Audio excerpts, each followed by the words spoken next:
तरीके से देख रहे हैं? कहा जा रहा है कि आप लोगों के वर्कर्स के द्वारा आरजेडी वर्कर्स पे पथराव किया गया था।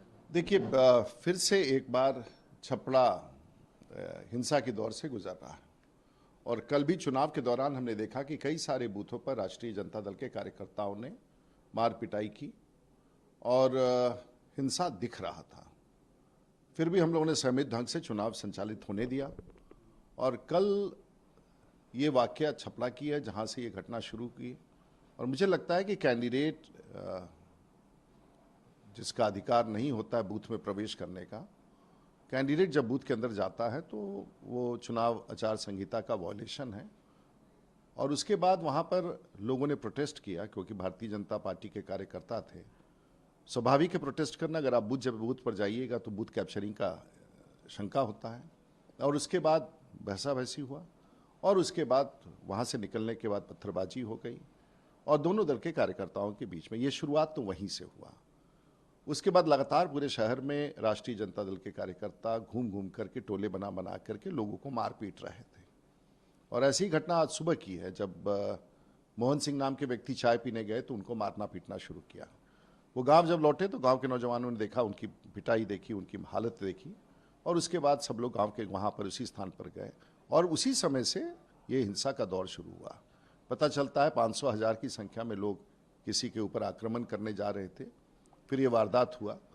अब ये तो जांच से पता चलेगा, लेकिन ये हिंसा की शुरुआत तो जिस बिहार के बारे में हम लोग बात करते हैं, मैं तो पिछले 30 साल से इसकी सामना करता हूँ, हिंसा का दौर, और ये पूर्णतः राजनीतिक तांडव है।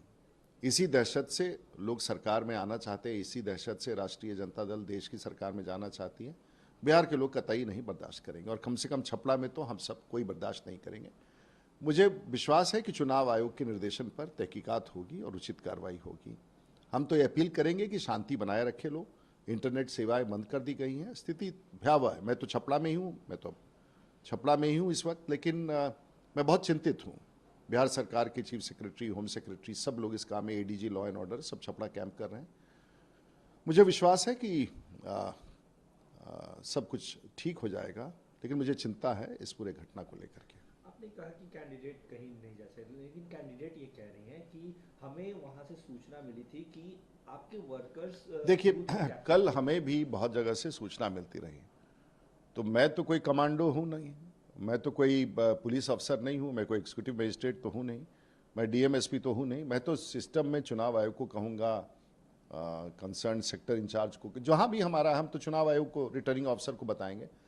रिटर्निंग ऑफिसर उस काम को देखेगा कि कहीं बूथ कैप्चरिंग। ये किसी कैंडिडेट का काम नहीं है कि आप बूथ में प्रवेश कर जाएं, ये हमारा काम नहीं है। और ये मैं जो बोल रहा हूँ सही बोल रहा हूँ, ये कैंडिडेट का काम नहीं है। वहाँ पोलिंग एजेंट है आपका, उनका भी पोलिंग एजेंट होगा वहाँ। ये तो वो कंप्लेंट करे, प्रिसाइडिंग ऑफिसर है। बूथ पर मैं कोई इंस्पेक्टर नहीं हूँ जो मैं बूथ पर फोर्स लेके घुस जाऊँ और लाठी चलाऊँ। ऐसा नहीं होता पॉलिटिक्स में। ये बिहार की जो पुरानी परंपरा है, शायद राष्ट्रीय जनता दल की इसी तरह की परंपरा है कि बूथ में घुस करके बूथ कब्जा करना, और शायद लोगों को बर्दाश्त नहीं हुआ। मतदाता तो बिल्कुल बर्दाश्त नहीं करेंगे, शायद यही कारण है।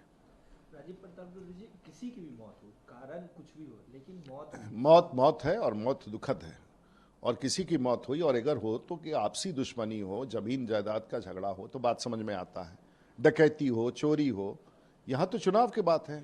तो इसका मतलब अगर चुनावी हिंसा होता है तो चुनाव आयोग को देखना पड़ेगा कि आखिर ये चुनावी हिंसा क्यों हुआ और उसके लिए जिम्मेवार कहाँ है और कहाँ किसकी चूक हुई।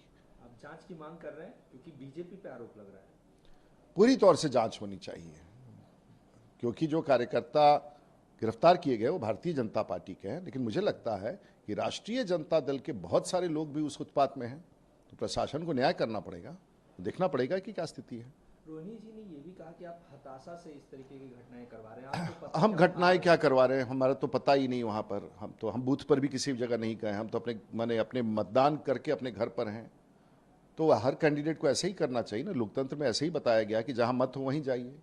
अब लाठी डंडा लेकर के पूरे बूथ पर घूमिएगा, अपने फोर्स को लेकर के, सिपाहियों को लेकर के, तो संकट तो होता ही है ना। इससे लोगों में तो डर लगता ही है, क्योंकि ये कल्चर राष्ट्रीय जनता दल का पुराना है। बूथ में घुस जाना, पोलिंग एजेंट को मारना, भगा देना, कब्जा करना। तो इसके कारण मुझे लगता है कि वही चीज़ जब लोगों को दिखता है तो लोग डर जाते हैं। और डर जाते हैं तो एकत्रित हो जाते हैं, प्रोटेस्ट करते हैं, प्रशासन को खबर करते हैं।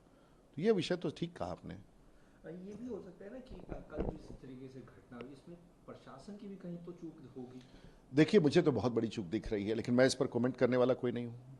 अब तो देखना पड़ेगा कि आखिर हुआ कैसे, लोग का मॉब आया कैसे, गोलियां चली कैसे, पृष्ठभूमि क्या है। तो अभी भी चुनाव आयोग, यहाँ पर कोई सरकार नहीं है, अभी तो सब शासन चुनाव आयोग के पास है और चुनाव आयोग इसकी तहकीकात करे। इंग्लिश वाले लोग।